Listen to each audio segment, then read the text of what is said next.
समचरण सरोजम सांद्र नीलांबुदाभम जगन्निहित पाणिं मंडनं मंडनानां तरुण तुलसीमाला कंदरं कंजनेत्रं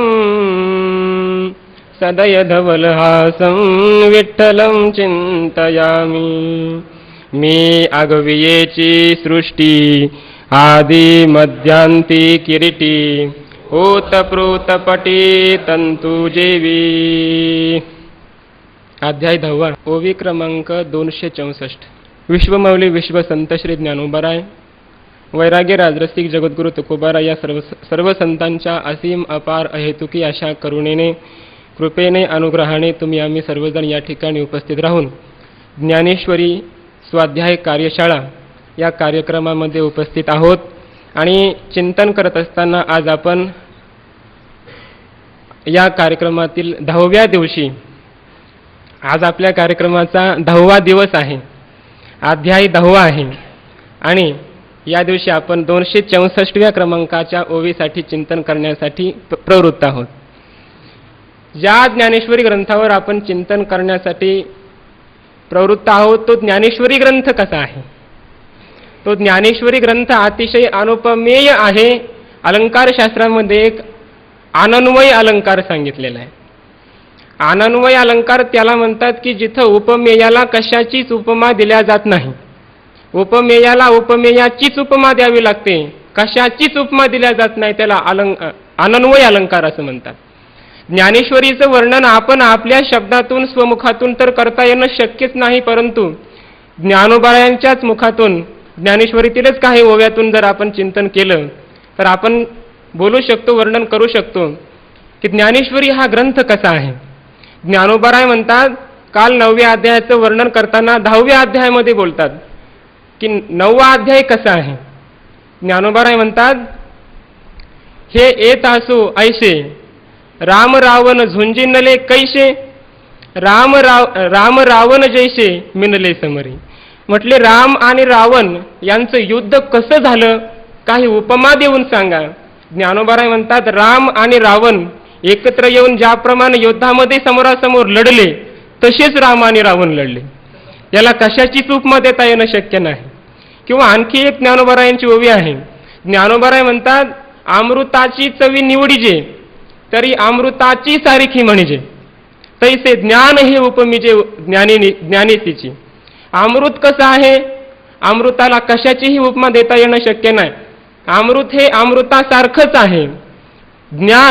ज्ञानाचं वर्णन करताना माऊली म्हणतात की ज्ञान हे सुद्धा ज्ञानासारखंच आहे, ज्ञानालाही कशाचीही उपमा देता येणं शक्य नाही।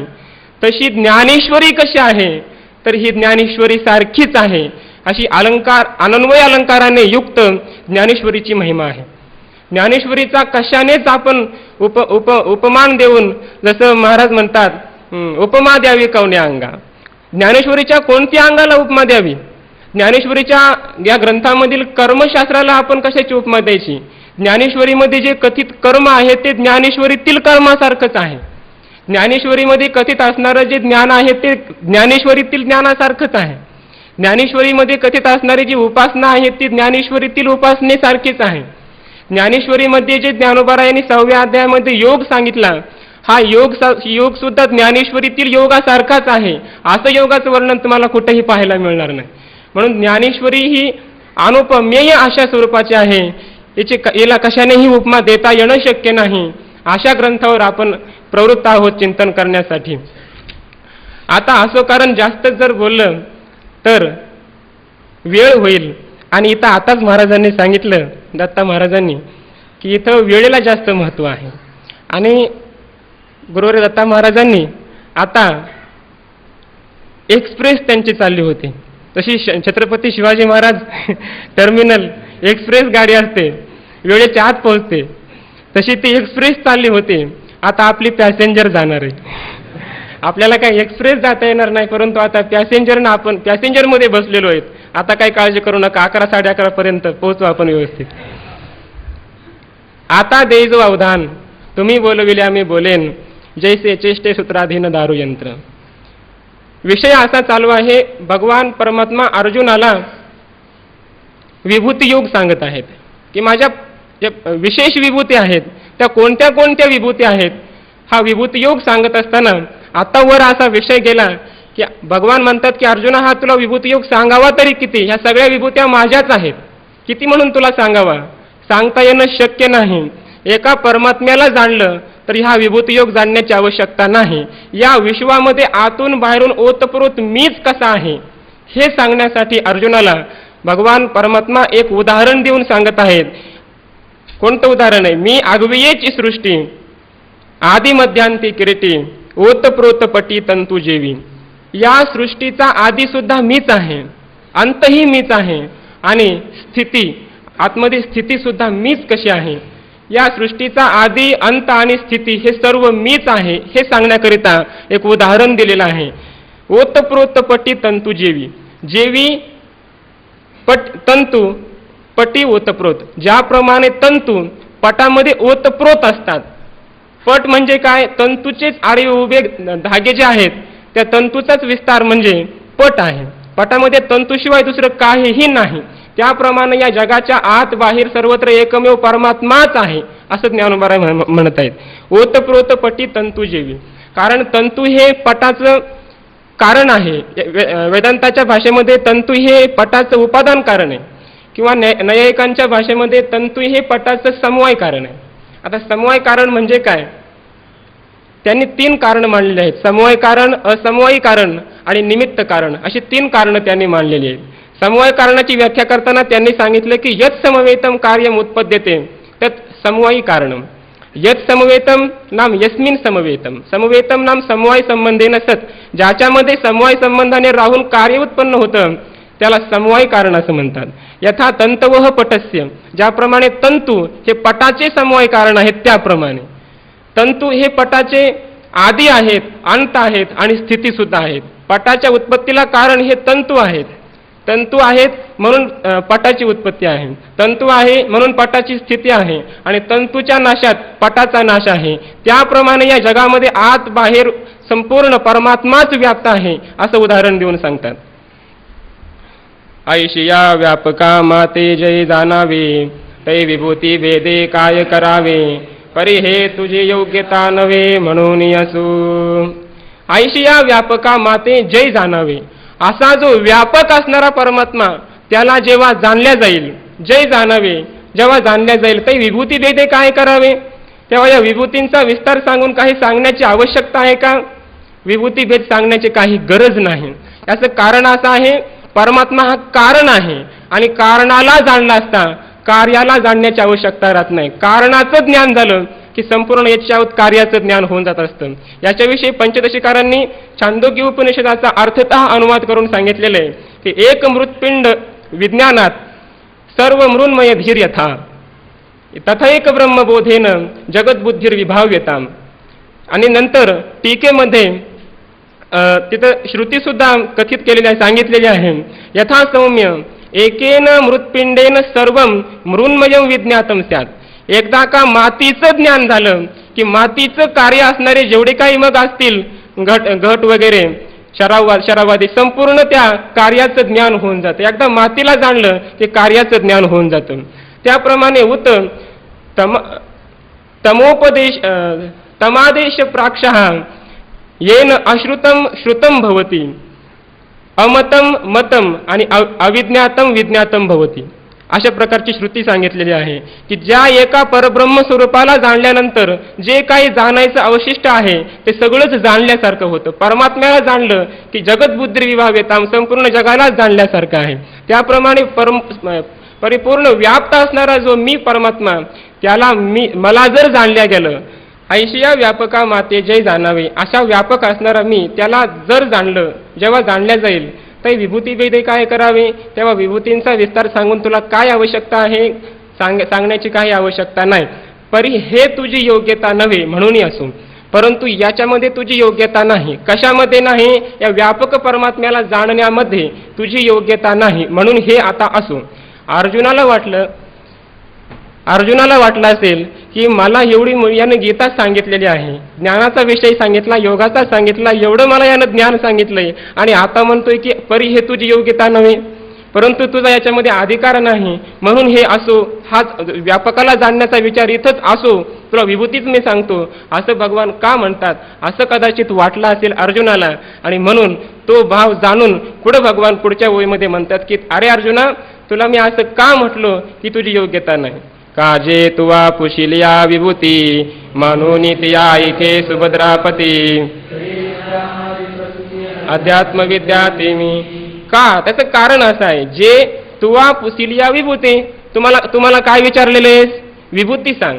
तुम्हाला असं विचारलंस का की मला व्यापक परमात्म्याचं ज्ञान सांग? व्यापक परमात्म्याला जाणल्यानंतर कोणतंही कार्य जाणण्याची आवश्यकता नाही असं जे ज्ञान आहे, कारणाचं ज्ञान, ते तू मला विचारलंस का? विचारलं नाहीस, म्हणून मी तुला म्हटलं की तुझी ती योग्यता नाही. विचारलं नाही म्हणून तिया ऐक सुभद्रापती. म्हणून तिया म्हणजे त्या विभूतीच तू आता ऐक सुभद्रापती अर्जुना. तरी विद्या माझी प्रस्तुती अध्यात्म विद्या ते मी. विभूती सांगतात की तरी विद्या माझी प्रस्तुती. प्रस्तुत म्हणजे विद्यमान सर्व असणाऱ्या ज्या काही विद्या आहेत त्या संपूर्ण विद्यांमध्ये अध्यात्म विद्या मी आहे. अध्यात्म विद्या म्हणजे आत्मविद्या, जो ब्रह्मैक्य ज्ञानाची विद्या, ज्याच्यामुळे मोक्ष प्राप्त होतो, आत्यंतिक दुःखाची निवृत्ती होते, परमानंद सुखाची प्राप्ती होते, असं जे ज्ञान आहे ते ज्ञान म्हणजे ती विद्या मी आहे. आगा बोलतयाची या ठाई वादू तो मी पाही, जो सकल शास्त्र संमते काही सरेची ना. पुढे म्हणतात वादह प्रवदताम अहम. प्रवदताम अहम वादह. बोलणाऱ्यांमध्ये असणारा जो वाद आहे तो मी आहे, याच्यावर चिंतन करतात. आगा बोलतयाची या ठाई, बोलणाऱ्यांमध्ये, प्रवदताम बोलणाऱ्यांच्या ठिकाणी असणारा वाद तो मी पाही. जो वाद आहे तो मी आहे. आता बोलणाऱ्यांचे काही प्रकार असतात, वेगवेगळ्या प्रकारातून बोलल्या जातं. एक वाद आहे, महाराज सांगत असतात, एक वाद आहे, एक वितंड आहे आणि एक जल्प आहे. ज्ञानोबा म्हणतात वाद, वितंड आणि जल्प ही सगळी तुझीच स्वरूप आहे. याविषयी जर जगद्गुरु शंकराचार्यांचं जर आपण चिंतन पाहिलं तर आचार्य म्हणतात की प्रवदताम या शब्दाने वितंडा, जल्प आणि वाद या तिघांचं ग्रहण करायचंय. प्रवक्तृद्वारेण वदन भेदानाम एव वाद जल्पादी वितंडानाम यह ग्रहणम प्रवदताम इति. वाद, जल्प आणि वितंड या तिघांचं ग्रहण करायचंय आणि या तिघांच्या मधून वाद तो मी पाही. वाद मी आहे, कारण अर्थनिर्णायकत्वात अर्थाचं निर्णय करून देत असल्यामुळे वाद मी आहे असं आचार्य म्हणतात. ज्ञानोबा म्हणतात वादही मीच आहे, वितंडाही मीच आहे आणि जल्प सुद्धा मीच आहे. त्याचं कारण असं आहे की या दोघांच्या मध्ये विरोध आला असं नाही, कारण आचार्यांच्या समोर दर्शनकार उपस्थित आहेत, बौद्ध उपस्थित आहेत, जैन उपस्थित आहेत, विविध दर्शनकार, शास्त्रकार उपस्थित आहेत, म्हणून त्यांच्या समोर वाद महत्वाचा आहे. अर्थाचा निर्णय झाला पाहिजे, खरा सिद्धांत काय आहे हे समाजाला कळलं पाहिजे, म्हणून त्यांनी वाद मी आहे असं सांगितलेलं आहे. आणि ज्ञानोबा समोर काय नाही, ज्ञानोबा मुक्त मुखानं बोलत आहेत की ज्ञानोबा ही सगळी विभूती, जेवढे काही बोलण्याचे प्रकार आहेत वाक्याचे सगळे भगवंतच आहे, भगवंता सोडून दुसरं काहीच नाही. अशा प्रकारे ज्ञानोबा म्हणतात की आगा बोलतयाच्या ठाई वाद तो मी पाही, तो वाद मी आहे. कसा वाद? त्या वादाची विशेषणं सांगतात. जो सकल शास्त्र संमते काही सरेची ना. संपूर्ण शास्त्राचा कितीही समन्वय केला तरी सुद्धा ज्या वादाचं चिंतनच संपत नाही, जो वादच सरेचिना संपतच नाही असा असणारा जो वितंडावाद आहे तो मी आहे. या ओळीमध्ये वितंडावाद सांगितला, खालच्या ओळीमध्ये जल्प आहे आणि त्याच्या खालच्या ओळीमध्ये वाद सांगितलेला आहे. म्हणून वितंड जो आहे की सगळी शास्त्र एकत्र आली, चिंतन झालं तरी सुद्धा समन्वय न होता तो वाद वाढतच राहतो, कधीच संपत नाही असा जो वाद आहे. तर्क वितर्काने एक दर्शनकार पुढल्या दर्शनकाराशी किंवा एक वादी पुढल्या प्रतिवादीशी एक तर्क वितर्क मांडून तो वाद संपतच नाही असा जो वाद आहे तो सुद्धा मीच आहे. जो निर्वचू जाता वाढे ऐकतया उत्प्रेक्षे सळू चढे दयावरी बोलतयाची गोडे बोलणी होती. जो निर्वचू जाता वाढे, ज्याचं निर्वचन केलं असता, कथन केलं असता किंवा निश्चित करू गेला असता किंवा तत्वाचा निर्णय करू गेला असता, वाढे सारखा वाढतच राहतो. ऐकतया उत्प्रेक्षे सळू चढे. उत्प्रेक्षे म्हणजे वेगवेगळ्या कल्पना, उत्प्रेक्षा म्हणजे कल्पना असा अर्थ होतो, किंवा उत्प्रेक्ष म्हणजे तर्क, आणखी तर्कांना बळ येतं. सळू चढे म्हणजे बळ वाढतं, वाढतच राहतं, ऐकणाऱ्यामध्ये तर्क वितर्क निर्माण होतच राहतात. आणि मग असा जो वाद आहे जल्पवाद तो सुद्धा मीच आहे. आणि पुढे म्हणतात दयावरी बोलतयाची गोडे बोलणी होती. या अर्ध्या ओवीचा खालच्या ओवीशी संबंध आहे. दयावरी बोलतयाची, परंतु असा एक वाद आहे की जो बोलतयाची म्हणजे बोलणाऱ्यांची, कोण बोलणारे इथं आहेत? गुरु आणि शिष्य यांच्यामध्ये किंवा देव आणि भक्त यांच्यामध्ये असणारं जे बोलणं आहे ते गोडे बोलणी होती. ते बोलणं मात्र गोड आहे किंवा ती बोलणी गोडे होती. ते जे बोलणं आहे त्यांच्यातलं ते गोड होतं म्हणजे ते मोक्षाला प्राप्त करून देतं, सुखाला प्राप्त करून देतं. असं जे गुरु शिष्यामधील जो संवाद आहे तो संवाद मी आहे. खाली म्हणतात, ऐसा प्रतिपादना माझी वादू तो मी म्हणे गोविंदू, अक्षरा माझी विशदू अकारू तो मी. ऐसा प्रतिपादना माझी वादू, असं जिथं प्रतिपादन केलेलं आहे गुरु आणि शिष्य, जिथं मोक्ष समोर आहे, जिथं वाद किंवा प्रतिवाद नाही, जिंकण्याची तयारी नाही, माझा विजय झाला पाहिजे हे तिथं नाही, परंतु मला मोक्ष प्राप्त झाला पाहिजे या इच्छेने जो वाद चाललेला आहे गुरु आणि शिष्यामधील, असं जे प्रतिपादन आहे त्यामधील जो वाद आहे तो गोविंदू म्हणे मी. परमात्मा म्हणतात की तो वाद मात्र मी आहे. आणि पुढची विभूती सांगतात की अक्षरा माझी विशदू अकारू तो मी. अक्षरांमध्ये असणारा जो विशद म्हणजे व्यापक किंवा स्पष्ट तो आकार मी आहे. व्यंजनामध्ये जो आकार असतो, कारण व्याकरण शास्त्रकार त्यांनी सांगितलेला आहे हकारादी श्वकारः उच्चारणार्थः. हकारादिकांच्या ठिकाणी असणारा जो अकार आहे तो उच्चारणार्थ आहे. 14 सूत्र सांगितलेले आहेत पाणिनीय मुनींनी. पाणिनी शास्त्रामध्ये 14 सूत्र आहेत. आई उन रुल रुक ए ओंग आई औच हाय वरठ लन यमंगडनम झभई घडधश जबगडदश ख फ छ ठ थ चटतौ कपै शशसर हल. अशा प्रकारची 14 माहेश्वर सूत्र सांगितली. आणि याच्यामध्ये जो हकारादिकांच्या पुढे आहे, हकार ज्यांच्या आधी सुरुवातीला आहे असे जे व्यंजन त्यांच्यामध्ये असणारा जो आकार आहे तो उच्चारणासाठी आहे. म्हणजे व्यंजनाचा उच्चार हा आकाराशिवाय करताच येत नाही, व्यंजनामध्ये आकार घ्यावाच लागतो उच्चारणार्थ. असा जो आकार आहे व्यंजनस्थ तो आकार मी आहे. पैगा सामा सामाधारी द्वंद्व तो मी अवधारी मशका लागोनी ब्रह्मावीरी ग्रासिता तो मी. पैगा सामा सामाधारी. समासांमध्ये मुख्य 5 समास सांगितलेले आहेत. त्या समासांमध्ये द्वंद्व तो मी अवधारी, द्वंद्व समास मी आहे. द्वंद्व समास ही माझी विभूती आहे. आता विचार करण्याची गरज आहे की द्वंद्व समास मी आहे असं भगवान का म्हटले असावेत? कारण द्वंद्व समासामध्ये 2 असतात. द्वंद्व म्हणजेच 2 आणि परमात्मा एक आहे. परमात्मा अद्वैत रूप आहे, आनंद अद्वय रूप आहे. मग परमात्मा द्वंद्व समास मी आहे असं का म्हणतात? असा प्रश्न किंवा शंका निर्माण होऊ शकते. याचं उत्तर असं आहे की इतर जे समास आहेत ती समास एक अन्य पद प्रधान आहे, प्रथम पद प्रधान कोणता आहे, कोणता उत्तर पद प्रधान आहे अशी समास आहेत. परंतु द्वंद्व समास मात्र उभय पद प्रधान आहे, दोन्ही पदांमध्ये समान आहे. तसा परमात्मा हा सज्जन येवो दुर्जन असो समोहम सर्वभूतेषु न मे द्वेषोस्ति न प्रियः न मे द्वेषः न प्रियः. असा परमात्मा व्यापक आहे, सम आहे हे सांगण्याकरता म्हणतात द्वंद्व तो मी अवधारी. किंवा दुसरा एक अर्थ इथं असं सांगितलेला आहे की द्वंद्व समासामध्ये सुद्धा 2 प्रकार आहेत, एक इतरेतर द्वंद्व समास आणि एक समाहार द्वंद्व समास. इतरेतर द्वंद्व समासामध्ये द्विवचन किंवा बहुवचन होत असतं आणि समाहार द्वंद्व समासामध्ये एकवचन होत असतं. एक उदाहरण दिलेलं आहे, रामश्च कृष्णश्च रामश्च कृष्णश्च इति रामकृष्णौ.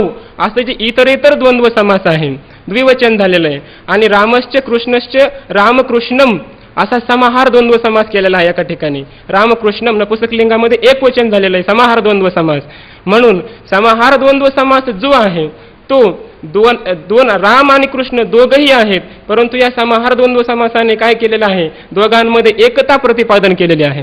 राम आणि कृष्ण यांच्यामध्ये लक्षणा करून या दोघांमध्ये एकता प्रतिपादन केलेली आहे. म्हणून समासा माझी द्वंद्व तो मी अवधारी. परमात्मा हा लक्षणेने जाणला जातो, लक्षणाने तिचं ज्ञान होतं. म्हणून परमात्मा म्हणतात की द्वंद्व तो मी अवधारी, द्वंद्व समास तो मी आहे.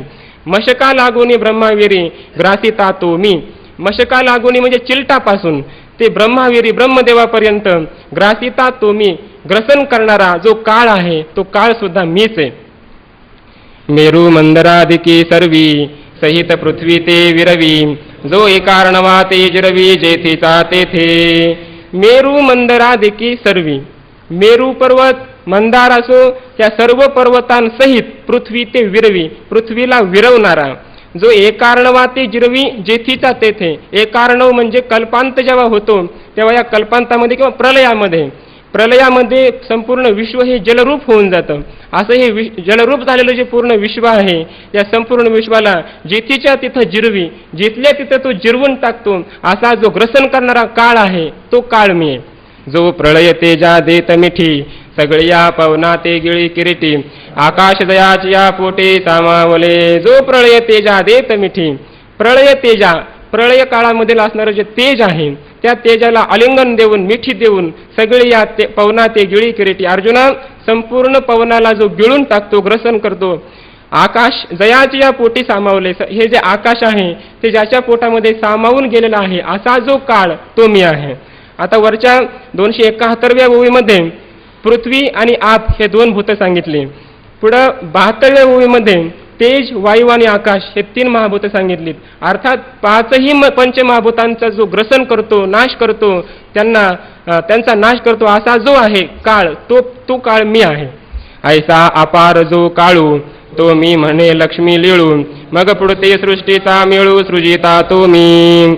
ऐसा अपार जो काळू, अपार अमर्याद असणारा जो काळ आहे, तो मी म्हणे लक्ष्मी लिळू, तो मी आहे असं परमात्मा म्हणतात, लक्ष्मीनाथ म्हणतात. मग पुढती सृष्टीचा मेळू, सृजिता तो मी. पुन्हा जेव्हा दुसऱ्या कल्पामध्ये सृष्टीची उत्पत्ती होते, तेव्हा ती सृष्टीची उत्पत्ती करत असताना सृष्टीचा जो समुदाय आहे, मेळ आहे, सृजन करणारा तो ब्रह्मदेव, तो धाता मी आहे. मृत्यू सर्व हरश्चाह मुद्भवश्च भविष्यताम्, आणि सृजिलिया भूता ते मीची धरी, सकळा जीवन ही मीची अवधारी.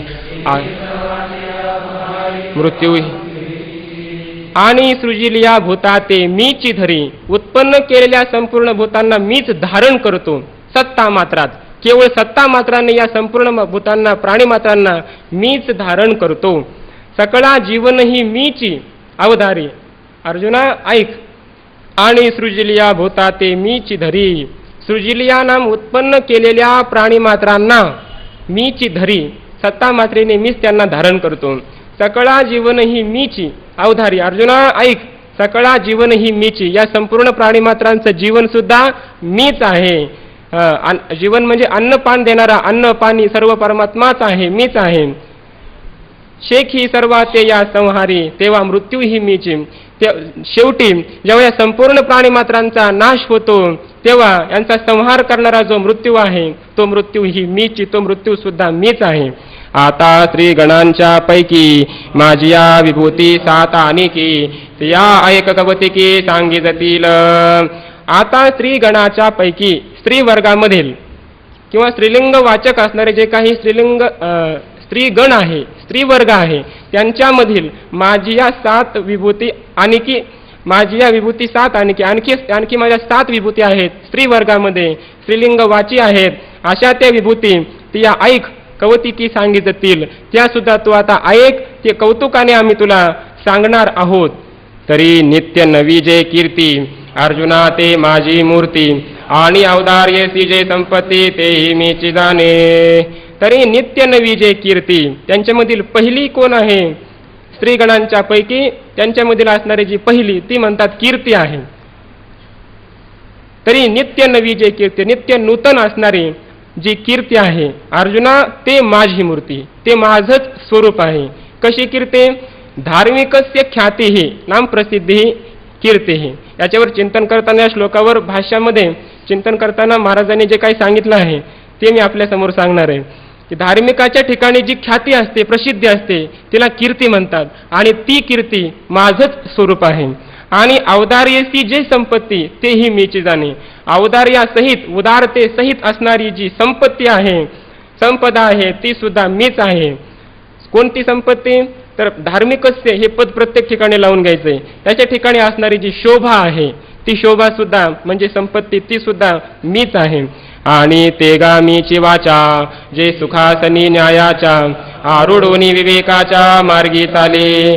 आणि तेगा मी वाचा, ती मी वाचा आहे. कोणती? जे सुखासनी न्यायाच्या आरूढोनी, जे न्यायाच्या सुखासनी आरूढोनी विवेकाच्या मार्गी चाले. जे न्यायाच्या सुखासनावर आरूढ होऊन विवेकाच्या मार्गाने चालते, ती वाचा मी आहे. नाम सरस्वती सुसंस्कृत वाणी अशी ती मी आहे. देखिलेनी पदार्थे जे आठवूनी दे माते ते स्मृती ही येथे त्रिशुद्धी मी. देखिलेनी पदार्थे कोणताही पदार्थ पाहिल्याबरोबर जे आठवूनी दे माते माझं स्मरण जी करून देते अशी ते स्मृती ही येथे त्रिशुद्धी मी. येथे ती स्मृती सुद्धा मीच आहे. येथे म्हणजे या विभूती विस्तारामध्ये विभूती योगामध्ये याचं चिंतन करत असताना याच्यामधील विभूती योगातील स्मृती जी आहे ती सुद्धा मीच आहे. त्रिशुद्धी म्हणजे हे त्रिकाल सत्य आहे किंवा निश्चयाने ती स्मृती सुद्धा मीच आहे. कोणती स्मृती? याच्याविषयी चिरानुभूत स्मरणशक्ती ही फार काळ टिकणारी जी अनुभविलेली स्मरणशक्ती आहे ती स्मरणशक्ती जी आहे ती परमात्मा म्हणतात त्या धार्मिकाच्या ठिकाणची मीच आहे. मत्तः स्मृती ही ज्ञानम अपोहनंच. स्मृती सुद्धा परमात्म्यापासूनच आहे. मत्तः म्हणजे स्मृती सुद्धा म्हणतात मीच आहे. पै स्वहिता अनपायिनी मेधा ते गामी ये जनी धृती मी त्रिभुवनी क्षमा ते मी. पै स्वहिता अनपायिनी स्वहिताचा अपाय न करणारी, स्वहिताविषयी अपाय न करणारी, दुःख न देणारी, मेधा ते गामी ये जनी या लोकांमध्ये जी मेधाशक्ती आहे ती मी आहे. कोणती मेधाशक्ती? अनेक ग्रंथार्थ धारणा शक्ती ही मेधा. अनेक ग्रंथांचे जे अर्थ निर्णय सिद्धांत त्यांना धारण करण्याची जी शक्ती आहे ती धारणा शक्ती मी आहे. धृती मी त्रिभुवनी क्षमा ते मी. धृती मी त्रिभुवनी या त्रिभुवनामध्ये असणारी जी धृती आहे ती धृती सुद्धा मीच आहे. कोणती धृती? उत्तम धनशक्ती ही धृती ही. उत्तम धनशक्ती ही नाम चंचलता प्राप्ते अचंचलता वृत्ती ही. चंचलता प्राप्त होण्यास जे काही प्रसंग प्राप्त झाले तरी सुद्धा जी चंचल होत नाही अशी जी वृत्ती आहे तिला धृती म्हणतात आणि ती धृती सुद्धा मीच आहे. क्षमा ते मी. क्षमा सुद्धा मीच आहे. कोणती क्षमा? अविकृत चित्तता. अविकृत चित्तता नाम अनुकूल प्रतिकूलता प्राप्त अविकृत चित्तता.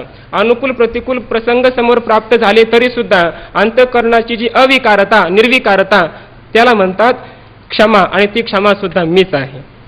एवं नारी माझारी या सातही शक्ती मी अवधारी ऐसे संसार गज केसरी म्हणता झाला.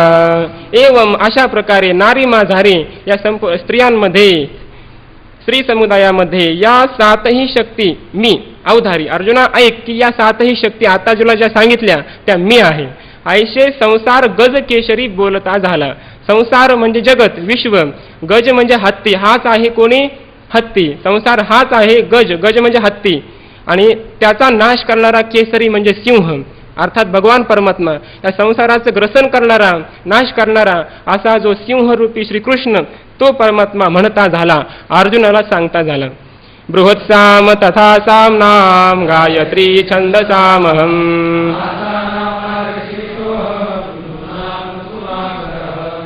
वेद राशीची या सामा आत बृहत्साम जय प्रियोत्तमा ते मी म्हणे रमा प्राणेश्वर. वेद राशीची या सामा आत.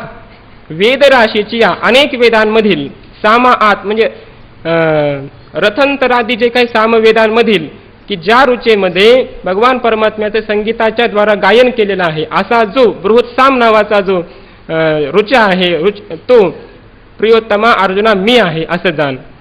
तेथ मी म्हणे रमा प्राणेश्वर. तेथ रमा प्राणेश्वर मी म्हणे. रमा प्राणेश्वर. रमा म्हणजे लक्ष्मी आणि तिचा नाथ लक्ष्मी प्राणनाथ असा असणारा परमात्मा श्रीकृष्ण ते अर्जुनाला म्हणते झाले की या संपूर्ण वेदामधील जे रथंतरादी सामवेदामधील रुचा आहे बृहत्साम नावाचा तो बृहत्साम नावाचा रुचा मात्र मी आहे. गायत्री छंद जे म्हणिजे ते सकळा छंदा माझी माझे स्वरूप हे जाणिजे निभ्रांत तुवा. गायत्री छंद जे म्हणजे ज्याला गायत्री छंद असं म्हणतात ते सकळा छंदा माझी माझे स्वरूप हे जाणिजे. ते संपूर्ण छंदामध्ये हे माझं स्वरूप आहे असं तू निभ्रांत जाण. निभ्रांत निसंशय असं तू जाण की गायत्री छंद मी आहे. अनेक प्रकारचे छंद असतात. अनुष्टुप छंद, उपगीती छंद, गीती छंद वगैरे. त्या छंदाचा विचार आम्ही सुरू केला होता. गुरुवर्य बंडा महाराज इथं आहेत त्यांच्याकडे आम्ही पाठ सुरू केला होता. छंद कसे असतात, छंदाची रचना कशी असते, किती अक्षर असतात, मात्रा कशा असतात वगैरे चिंतन सुरू झालं होतं पाठ. मला वाटतं 5-6 छंद काहीतरी आमचे झालेही होते. या कार्यक्रमात तो पाठ बंद पडला आणि गायत्री छंद अजून यायचाच राहिला होता. तो आला असता झाला असता तर मी सांगितलं असतं गायत्री छंदामध्ये कसं असतं काय नाही, परंतु तो झाला नाही त्यामुळे सांगणार नाही. नाहीतर महाराजांचे खूप उपकार झाले. महाराजांनी खूप आम्हाला सांगितलं, बंड महाराजांनी. वास्तविक इथं खरं सांगतो, या आसनावर जी मी इथं उपस्थित आहे या व्यासपीठावर, किंवा आतापर्यंत जेवढी काही माझी उत्क्रांती झाली असेल ती सगळी त्याला कारणीभूत कोण असेल तर आमचे महाराज आहेत, बंड महाराज आहेत. मी तर असं म्हणतो की महाराजांचे सुद्धा माझ्यावर उपकार कमी असतील, डॉक्टर महाराजांचे सुद्धा, परंतु बंड महाराजांचे उपकार माझ्यावर जास्त आहेत. त्याचं कारण असं आहे महाराज, एक वेळ नाही आपल्याकडे, परंतु तरीसुद्धा मी एका मिनिटामध्ये सांगून जातो. दुसऱ्या वर्षाला, पहिल्या वर्षामध्ये महाराजांकडे पूर्ण अभ्यास, व्याकरणाचा अभ्यास केला. मराठी व्याकरण संस्कृत दोन्ही पुस्तकं झाली. नंतर दुसऱ्या वर्षाला गेल्यानंतर विचारसागराचा पाठ ऐकण्यासाठी आम्ही गेलो महाराजांकडे, डॉक्टर महाराजांकडे आम्ही गेलो, पाठ ऐकायचो. परंतु जेव्हा तरी जो आनंद सत्यप्रकाश विभू आणि आधार नामरूपास याच्यावर जेव्हा या नमनावर महाराजांनी व्याख्यान सुरू केलं, माझ्या अंतकरणातून खरं सांगतो महाराज बरं काय, म्हणजे याचे विपरीत अर्थ करून घेऊ नका. जेव्हा हे मी ऐकायला गेलो, पाठ सुरू होता आणि महाराजांनी अतिशय उच्च कोटीचा वेदांत जेव्हा सांगायला सुरू केला, बोध पुण्य पुरुष दैव निष्काम बोधप्राप्ती कारणी भजावा राम, तो मीच आहे आत्मा आप्तकाम, तरी नमन कोणा करावी म्या.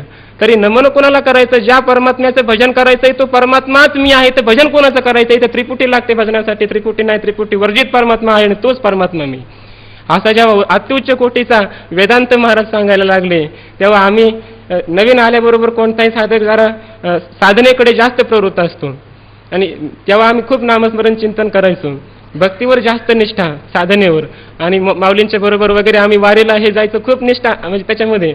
आणि जेव्हा महाराजांचा पाठ ऐकायला आम्ही गेलो, तेव्हा महाराजांचे असे उच्च कोटीचे वेदांताचे वाक्य ऐकून असं मला वाटलं की म्हटलं आपली भक्तीवरची निष्ठाच कमी होते की काय. त्यामुळे मी पाठ सोडून दिला. 4-5 दिवस पाठालाच गेलो नाही, म्हटलं नको, पाठच नको ऐकायचा. आणि मग मात्र महाराजांकडे, बंड महाराजांकडे मी पाठाला जायचो. त्यांच्याकडे विचारसागर त्यांच्याकडे मी ऐकायचो, कारण त्यांना काही शंका हे त्यांना विचारायचो मी मोकळ्या मनाने. तेव्हा 4-5 दिवस त्यांना सुद्धा कदाचित माहिती नसेल हा प्रसंग. तेव्हा ते मला म्हटले की तुम्ही 4-5 दिवस झाले दिसले नाही पाठामध्ये कृष्ण महाराज. मी म्हटलं दिसलो नाही, दिसणार पण नाही, येणार पण नाही पाठाला कधी. ते म्हटले का बरं असं. मी म्हटलं काय, म्हटलं ते मला ना ऐकण्याची इच्छा ते ऐकलं तर माझ्या अंतकरणातला भाव कमी होईल नामस्मरणावरचा, चिंतनावरचा. मी नाही येणार हे ऐकायला, नको, मी ऐकणार पण नाही, ते मला नाही पटत ते त्यांचं बोलणं, असं म्हटलं. आणि महाराजांनी नंतर मला इतकं समजावून सांगितलं, बंडा महाराज इतकं समजावून सांगितलं की ते बसले, त्यांनी मला बसवलं आणि त्यांनी इतक्या गोष्टी सांगितल्या महाराजांच्या, इतकं वर्णन केलं की ते वर्णन माझ्या पूर्ण ध्यानामध्ये आहे. ते वर्णन जरी ते सांगितलं तर बंडा महाराजांनाही राग येईल आणि महाराजांना सुद्धा राग येईल, त्यामुळे सांगत नाही.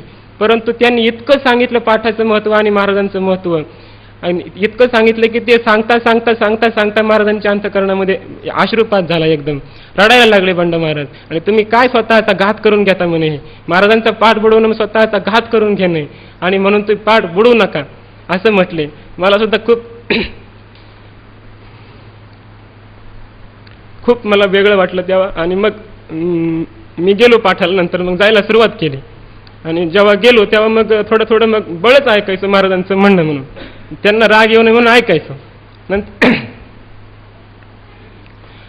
नंतर मी गेलो पाठाला आणि मग अगोदर मागं बसायचो, मग हळूहळू पुढं बसायला लागलो. आणि मग जो त्यांचा समन्वय आहे तो समन्वय मला कळायला लागला, हळूहळू समजायला लागलं की नेमकं हे बोलणं कसं आहे, की त्यांचं तात्पर्य काय आहे बोलण्याचं, वेदाचा काय सिद्धांत आहे, हे हळूहळू नंतर कळायला लागलं. आणि नंतर मला समजायला लागलं की महाराजांचंच बोलणं बरोबर आहे. मला समजलं नव्हतं, माझ्या बुद्धीला ते पटत नव्हतं, योग्य नव्हतं, मीच कमी होतो हे नंतर समजलं. नंतर जी काय माझ्याकडून क्रांती होत गेली त्याचाच हा परिणाम आहे. कसल्याही प्रकारचा माझा अभ्यास झाला नसता, परंतु हे सगळे बंड महाराजांचे उपकार.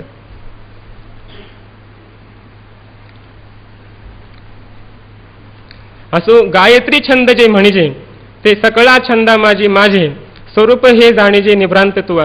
जेवढे म्हणून काही छंद आहेत त्यामधील गायत्री छंद हा छंद म्हणजे मी आहे असं तू जाण. माझा आता मार्ग शिरू तो मी म्हणे शारंग धरून, ऋतू माझी कुसुमा करून वसंतू तो मी. संपूर्ण जे काही मास आहेत, महिने आहेत, त्यांच्यामध्ये मार्गशीर्ष नावाचा जो महिना आहे तो मी म्हणे शारंग धरू. परमात्मा म्हणतात की तो मार्गशीर्ष महिना मी आहे. ऋतू माझी कुसुमा करून वसंतू तो मी. संपूर्ण ऋतूमध्ये कुसुमाकर म्हणजे पुष्पांची खान असणारा असा जो वसंत ऋतू तो मी आहे. द्यूतं चलयतामस्मि तेजस्तेजस्वी नामहम्.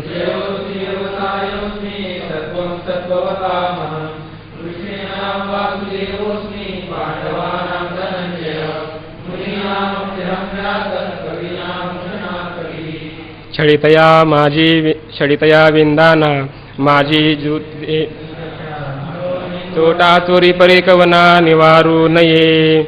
छळितया विंदाना माझी जू ते मी विचक्षणा. विचक्षणा म्हणजे चतुर असणाऱ्या अर्जुना, दूरदर्शी असणाऱ्या अशा अर्जुना. छळितया विंदाना माझी. छळितया म्हणजे कपट, छल यांच्यामध्ये जे या प्रकारामधील, विंदान म्हणजे प्रकार, या कपट करण्याच्या प्रकारामधील जे जू म्हणजे जुगार, जूच्या पुढे फक्त गार लावायचं म्हणजे जुगार असणारं जे आहे ते मी आहे असं तू जाण. म्हणून चोहटा चोरी परिकवना निवारू नये. म्हणून प्रत्यक्ष चोहट्यावर चव्हाट्यावर ही चोरी होते तरी सुद्धा कोणी याचं निवारण करू शकत नाही. हे द्यूत, छल, कपट यांच्यामध्ये जे काही जुगार आहे हे खेळणं म्हणजे चोहट्यावर चोरी करण्यासारखं आहे. आणि तरी सुद्धा हे समजून येत नाही, कळून येत नाही, कारण ती माझी विभूती आहे. आगा आशेषाही तेजसा आत तेजते मी भरवसा विजयो मी कार्योद्देशा सकळा माझी. आगा आशेषाही तेजसा आत. जेवढे काही तेज आहेत, तैजस पदार्थ आहेत, त्या संपूर्ण तैजस पदार्थामध्ये तेज ते मी भरवशाने मी त्या तैजस पदार्थामधील तेज आहे असं जाण. विजयो मी कार्योद्देशा सकळा माझी. संपूर्ण जेवढे काही कार्य आहेत, कार्याचं जे काही उद्दिष्ट आहे त्या संपूर्ण कार्योद्दिष्टांमध्ये सकळा माझी, संपूर्ण कार्य उद्दिष्टांमध्ये मी विजय आहे असं तू जाण. जेणे चोखाळत दिसे न्याय माझे स्वरूप हे राय सुरांचा म्हणे. जेणे चोखाळत दिसे न्याय. जेणेकरून न्याय चोखाळत दिसे. न्याय चोखाळत म्हणजे शुद्ध, स्पष्ट असा दिसतो, शुद्ध स्पष्ट, भ्रष्टाचार न करता असा असणारा जो न्याय आहे तो न्याय. व्यवसायात व्यवसाय, संपूर्ण व्यवसायामधील, व्यापारामधील श्रेष्ठ अशा स्वरूपाचा व्यवसाय आहे. आणि तो माझे स्वरूप तेच माझं स्वरूप आहे हे राय सुरांचा म्हणे. हे सुरांचा राजा असणारा श्रीकृष्ण परमात्मा तो सांगायला लागला की संपूर्ण व्यवसायामध्ये व्यवसाय श्रेष्ठ असणारा जो व्यवसाय आहे तो व्यवसाय मी आहे. सत्व थिलिया आतून सत्व मी म्हणे अनंतू यादवा माझी श्रीमंतू तोची तो मी. सत्वा थिलिया आतू. सत्व गुणाने संपन्न असणारे जेवढे काही आहेत त्यांच्यामधील सत्व मी म्हणे अनंतू. त्यांच्यामध्ये सत्व गुण मी आहे. यादवा माझी श्रीमंतू तोची तो मी. यादवामधील, यादव कुळामधील जो श्रीमंत आहे तोच साक्षात तुझ्यासमोर उपस्थित असणारा मी आहे असं जाण. तो कोण आहे तुझ्यासमोर उपस्थित असणारा जो मी श्रीकृष्ण परमात्मा तो कोण आहे, कसा आहे याच्याविषयी आता इथून पुढे ज्ञानोबराय भगवान परमात्म्याचं संक्षिप्त असं चरित्र सांगत आहेत. जो देवकी वसुदेवास्तव झाला कुमारीसाठी गोकुळा गेला तो मी प्राणाचा कटपियाला पूतने ते. जो देवकी वसुदेवास्तव झाला, देवकी आणि वसुदेव यांच्यापासून तो प्रगट झाला, कुमारीसाठी गोकुळी गेला. कुमारीसाठी, कुमारी म्हणजे माया, यशोदेच्या पोटाला आलेली जी काही माया होती गोकुळामध्ये ती माया, ती मायारूपी कुमारी तिच्याकरता आता तिला बदली करण्यासाठी गोकुळाला गेला. तो मी प्राणासकट पियाला पूतने ते. आणि तोच मी प्राणासकट पूतने ते पियाला. पुतनेचा प्राणासहित तिचा मी नाश केला असा जो तोच मी तुझ्या समोर उभा आहे. आणि तो यादवांमध्ये श्रेष्ठ असणारा परमात्मा तो मी आहे. नुघडता बाळपणाची फुली जेणे मी या अदानवी सृष्टी केली. नुघडता बाळपणाची फुली. बाळपणाची फुली न उघडता. बाळपणाची म्हणजे बाल्यावस्था, बालपण. त्याची फुली नुघडता. फुली म्हणजे मुद्रा किंवा कळे. बाल्य अवस्था पार न पडताच नुघडता बाळपणाची फुली जेणे मी या अदानवी सृष्टी केली. बालपणाची वयोमर्यादा नष्ट न होताच जेणे मी या अदानवी सृष्टी केली. ज्या माझ्याकडून ही सृष्टी अदानवी, दानवरहित, राक्षसरहित अशी केल्या गेली. करी गिरी धरुनी उमानिली महेंद्र महिमा. करी गिरी धरुनी. करी म्हणजे हातावर किंवा करंगोळीवर. हातावर म्हणजे करंगोळीवर. गिरी धरुनी. गिरी म्हणजे गोवर्धन पर्वत धरून महेंद्र महिमा उमा निली. महेंद्र महिमा म्हणजे इंद्राची जी महिमा आहे, शक्ती आहे, किती इंद्राची शक्ती असेल असं मी उमा निली म्हणजे मी मोजली. किती इंद्राची शक्ती असेल असं मी मोजलं. असा जो मी तोच तुझ्यासमोर उभा आहे. कालिंदीचे हृदय शल्य फेडिले, जेणे मी या जळच गोकुळ राखिले, वासुरुवासाठी लाविले विरंची सपिसे. कालिंदीचे हृदय शल्य फेडिले. कालिंदी म्हणजे यमुना. यमुनेच्या डोहामध्ये असणारं जे कालिया नागामुळे पसरलेलं विष होतं, त्या विषामुळे कालिंदीचं हृदय दुःखित झालेलं ते हृदय शल्य फेडले. जणू काय त्याच्या हृदयामध्ये ते कालिया नागाचं विष शुळासारखं टोचत असणारं ते हृदय शल्य फेडिले, अर्थात कालिया मर्दन, कालिया नागाचा नाश केला. जेणे मी या जळत गोकुळ राखिले. जळत असणारं गोकुळ ते मी त्याच्या जळण्यापासून गोकुळाचं रक्षण केलं. वासुरुवासाठी लाविले विरंची सपिसे. वासुरुवासाठी विरंची पिसे लाविले. आता ही मोठी कथा आहे. एक एक कथा सांगितलं तर एक सत्र होऊन जाईल याच्यामध्ये, परंतु कथा सांगण्याची ही वेळ नाही आहे, म्हणून थोड्यामध्ये घ्यायचं. आणि तुम्हाला माहितीच आहे, सांगणार तरी काय मी. वासुरुवासाठी लाविले. ब्रह्मदेवानं जेव्हा ही गायी वासरं चोरून नेली तेव्हा परमात्मा दुसरी गायी वासरं त्या आकारानं इथं पुन्हा निर्माण झाला. त्याच गायी वासरांची रूपं परमात्म्याने घेतली. आणि जेव्हा ब्रह्मदेव पुन्हा आले आणि पाहिलं तर तीच गायी वासरं त्याला पुन्हा चरताना दिसली. तोच त्यांचा आनंद चाललेला आहे. ब्रह्मदेवाला वाटलं मी चोरून नेली ती खरी आहेत का ही खरी आहेत, त्याला काहीच कळेना. म्हणून लाविले विरंची पिसे. विरंची म्हणजे ब्रह्मदेव. त्याला पिसं लावलं, वेळ लावलं. प्रथम दशेची ये पहाटे, माझी कंसाईसे अचाटे, महादेंडे अवचटे लीळाची नाशिली. प्रथम दशेची ये पहाटे. प्रथम दशा म्हणजे बाल्य अवस्था. त्या बाल्य अवस्थेच्या पहाटेतच कंसाईसी अचाटे अवचटे महादेंडे लीळाची नाशिली. कंसासारखी अचाट भयंकर, अवचटे पराक्रमी असणारी महाधेंडी, मोठी मोठी धेंडी राक्षस लीळाची नाशिली, सहज त्यांचा मी नाश केला. हे काय किती एक सांगावे, तुवा देखिले ऐकिले असे आगवे, तरी यादवा माझे जाणावे हेची स्वरूप माझे. हे काय किती एक सांगावे. आता माझं स्वचरित्र मी इथंच तुम्हाला किती सांगावं, तुला किती सांगावं. आणि तुवाही देखील ऐकले असे आगवे. तू सुद्धा हे सगळं पाहिलेलं आहे, स्वतः तू ऐकलेलं सुद्धा आहेस मी काय काय केलं काय नाही हे सगळं.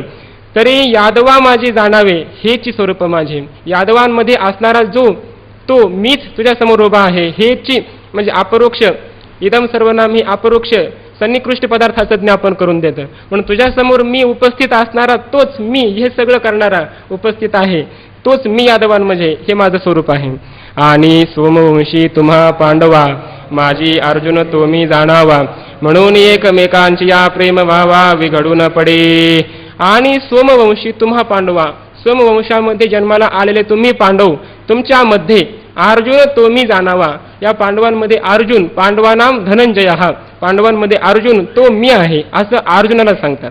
म्हणून एकमेकाची या प्रेम व्हावा विघडू न पडे. म्हणून अर्जुना, तुझ्या आणि माझ्या प्रेमामध्ये कसल्याच प्रकारचा बिघाडच उत्पन्न होत नाही. कसा बिघाड उत्पन्न होत नाही आपल्या प्रेमामध्ये, पुढच्या ओवीत सांगतात. संन्यासी तुवा होऊनी जनी, चोरूनी नेली माझी भगिनी, नुपजे मनी मी तू दोन्ही स्वरूप एक. तुवा जनी संन्यासी होऊनी, तू संन्यासी झालास. तुवा जनी तेव्हा या लोकांमध्ये तू संन्यासी झालास. चोरूनी नेली माझी भगिनी, आणि माझी बहीण तू स्वतः चोरून नेलीस, तरी सुद्धा माझ्या अंतःकरणामध्ये मनी विकल्प नुपजे, कसल्याच प्रकारचा भेद उत्पन्न झाला नाही, विकल्प निर्माण झाला नाही. का? मी तू दोन्ही स्वरूप एक. तू आणि मी वास्तव आपलं स्वरूप एकच आहे. मी तू दोन्ही, उपाधी वेदाने दोन्ही, आणि स्वरूप एक, आपलं स्वरूप एकच आहे. म्हणून माझ्या अंतःकरणात कसलाच विकल्प निर्माण झाला नाही. मुनियात व्यासदेव तो मी म्हणे यादवराव, कवीश्वरा माझी धैर्या ठाव उष्णाचार्य तो मी. मुनी आत व्यासदेव, कविना मुष्णा कवीही. मुनी आत व्यास, संपूर्ण जे मुनी आहेत, ऋषी आहेत, या मुनींमध्ये मी व्यासदेव आहे. तो मी म्हणे यादवराव, यादवांचा राजा तो मी आहे, म्हणजे व्यासदेव मी आहे असं म्हणतात. कवीश्वरा माझी धैर्या ठाव उष्णाचार्य तुम्ही. कवीश्वरा माझी, कवी म्हणजे जे क्रांतदर्शी आहेत त्यांना कवी असं म्हणतात. आणि असे जे कवीश्वर आहेत त्यांच्यामध्ये जो श्रेष्ठ आहे, आणि त्यांच्या ठिकाणी असणारं जे कवीश्वरांच्या ठिकाणी असणारं जे धैर्य आहे, त्या धैर्याचं स्थान असे जे उष्णाचार्य तो मी आहे. तो उष्णाचार्य साक्षात मी आहे. उष्णाचार्य म्हणजे शुक्राचार्य, तो शुक्राचार्य मीच आहे. दंडो दमयतामस्मि नीतिरस्मि जगीषताम् अगाधमितया माझारी अनिवार दंड तो मी अवधारी जो मुंगिये लागोनी ब्रह्माविरी नियमित पावे.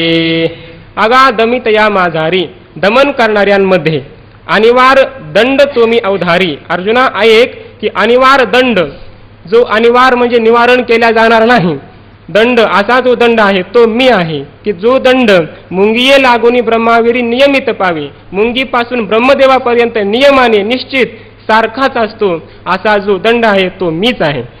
पै सारासार निर्धारितया धर्मज्ञानाचा पक्ष धरितया सकळ शास्त्रा माझे या नीतिशास्त्र ते मी. पै सारासार निर्धारितया सार आणि असार काय सार आहे काय असार आहे काय मिथ्या आहे काय सत्य आहे असं जे निर्धारण करणाऱ्या धर्मज्ञानाचा पक्ष धरितया सारासाराचं निर्धारण करणारं आणि धर्मज्ञानाचा पक्ष घेणारं असं जे सकळ शास्त्रा माझे या जे नीतिशास्त्र आहे तेच मी आहे. अर्थात जे नीतिशास्त्र सारासाराचं निर्धारण करतं धर्मज्ञानाचा पक्ष धरतं असं जे नीतिशास्त्र आहे ते नीतिशास्त्र संपूर्ण शास्त्रामध्ये जे नीतिशास्त्र आहे तेच मी आहे. अगवियाची गुढा माझी मौन ते सुहाडा म्हणून बोलतया पुढा स्रष्टा ही नेने. अगवियाची गुढा संपूर्ण गुह्य आहेत जेवढे म्हणून काही गुह्य आहेत या जगामध्ये तर संपूर्ण गुह्यांमध्ये मौन ते सुहाडा. सुहाडा म्हणजे अर्जुना सुहाड म्हणजे त्याचे चांगले हाड मजबूत आहेत असा एक अर्थ केलाय किंवा सुहाडा म्हणजे सुहृद असणाऱ्या अशा अर्जुना ते मौन मी आहे. सगळ्या गुह्यांमध्ये जे श्रेष्ठ आहे जे मौन ते मौन मी आहे. म्हणून तर न बोलता या पुढा स्रष्टा ही नेने की जर एखादा मनुष्य बोलला नाही तर ब्रह्मदेव सुद्धा ओळखत नाही की या मनुष्याच्या मनामध्ये नेमकं काय आहे. जर एखादा बोललाच नाही तर ब्रह्मदेव सुद्धा जाणणार नाही याच्या अंतःकरणामध्ये काय विचार चाललेत. म्हणून न बोलता या पुढा स्रष्टा ही नेन होय असा जो असं जे मौन आहे ते मौन माझीच विभूती आहे. अगा ज्ञानियांची या ठाई ज्ञान ते मी पाही आता असो हे या काही पार न देखो. अरे अर्जुना ज्ञानियांच्या ठाई ज्ञानियांच्या ठिकाणी असणारं ज्ञान ते मी पाही ते ज्ञान साक्षात मी आहे. आता असो या किती विभूत्या तुला मी सांगणार. आता हे असो या काही पार न देखो या विभूतींना मात्र काही पार नाही मर्यादा नाही अशा अनंत माझ्या विभूती आहेत. यच्चापि सर्वभूतानां न तदस्ति विना यस्यान्मया भूतं चराचरम् विभूतीनां परन्तप एष तुद्देशतः प्रोक्तो विभूतिर्विस्तरो मया. पै पर्जन्याची या धारा वरी लेख करवेल धनुर्धरा का पृथ्वीची या तृणांकारा होईल ठी. माझ्या विभूतीच्या विस्ताराला अंतच कसा नाही. विभूती माझ्या किती आहेत अंतच करता येणं शक्य नाही मोजमापच करता येणं शक्य नाही याच्याकरता उदाहरण देऊन सांगतात. पै पर्जन्याची या धारा वरी लेख करवेल धनुर्धरा. पर्जन्याच्या धारा पाऊस पडला पावसाने किती धारा खाली पडल्या याचा लेख करवेल का. किती धारा पडल्या हा लेख करता येणं शक्य आहे का नाही. का पृथ्वीची या तृणांकारा होईल ठी. पृथ्वीवर किती तृणाचे अंकुर आहेत किती गवताचे अंकुर आहेत या पृथ्वी तळावर याचं कधी मोजमाप करता येईल का. होईल ठी.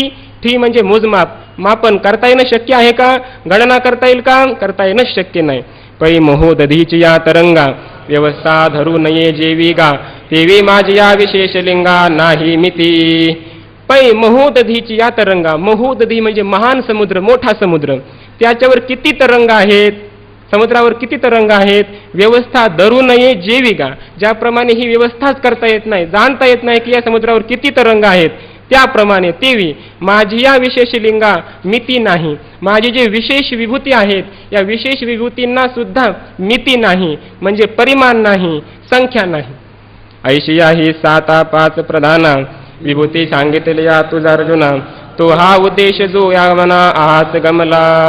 ऐशिया ही असं असताना सुद्धा माझ्या विशेष विभूतींना सुद्धा मर्यादा नाही तरी सुद्धा 7-5 प्रधाना ज्या काही 7-5 थोड्याफार तुला मी मुख्य सांगितल्या त्या किंवा 7-5 म्हणजे 7वर 5 अशा 75 विभूती तुला मी सांगितल्या प्रधान असणाऱ्या विभूती सांगितल्या तुझा अर्जुना तुला ह्या विभूती मी सांगितल्या 75 विभूती. तो हा उद्देश जो गा मना हाच गमला, जो उद्देश ज्या उद्देशानं मी तुला ह्या विभूती सांगितल्यात, वास्तविक पाहता माझ्या स्वरूपाच्या दृष्टीने ह्या विभूती किंचितकर आहेत, अकिंचितकर आहेत, यांची गणना म्हणजे फार कमी आहे. म्हणून मला वाटतंय की हे सांगणं वरवरचंच आहे, ह्या फार तुला मी कमी सांगितल्या. येरा विभूती विस्तारासी काही, येत सर्वथा लेख नाही, म्हणून परिसशी तू काय आम्ही सांगू किती. येरा विभूती विस्तारासी काही, येर आणि ज्या सांगायच्या राहिल्या शिल्लक राहिलेल्या आहेत, या विभूती विशेष विभूती सांगितल्या, परंतु ज्या आणखी काही सांगायच्या शिल्लक आहेत, येरा विभूती विस्तारासी काही, येत सर्वथा लेख नाही. हा जो विभूती विस्तार आहे सांगायचा राहिला त्याला सुद्धा मर्यादा नाही. म्हणून परिसशी तू काय अर्जुना ऐकणार, आणि आम्ही सांगू किती, आम्ही किती सांगायच्या, तू तरी किती ऐकणार आणि आम्ही तरी किती सांगायच्या. या लागे एकी हेळा तुझ, दाऊ आता वर्मनिज, सर्व भूतांकुरे बीज विरुडत असे ते मी. या लागे म्हणून एकी हेळा तुझ, आता एकदम तुला, दाऊ आता वर्मनिज, तुला एक मी आता वर्म दाखवतो, एक वर्म सांगतो की सर्व भूतांकुरे बीज विरुडत असे, सर्व भूतांच्या अंकुराने जे बीज विरुडत असे वाढत आहे तेच मी आहे असं तू जाण. म्हणून साने थोर न म्हणावे, उंच नीच भाव सांडावे, एक मी चैसे मानावी वस्तू जाता ते. म्हणून साने थोर न म्हणावे, ही वस्तू लहान आहे किंवा साने थोर, लहानपणा मोठेपणा हा भाव अंतकरणामध्ये ठेवू नको. कारण सगळ्या विभूती जर माझ्या आहे जगामध्ये, तर हा लहान आहे हा मोठा आहे असा न्यून मोठेपणा जो आहे तो अंतकरणात धारण करू नको. उंच नीच भाव सांडावे, हा उंच आहे हा नीच आहे, हा खालच्या जातीचा आहे हा उंच जातीचा आहे वगैरे जे काही, हा भाव तो अंतकरणामध्ये घेऊ नकोस. एक मीच ऐसे मानावे वस्तू जातात, जेवढं काही वस्तू जात वस्तू समुदाय आहे याची यावत संपूर्ण वस्तू जात ते मीच आहे असं तू जाण.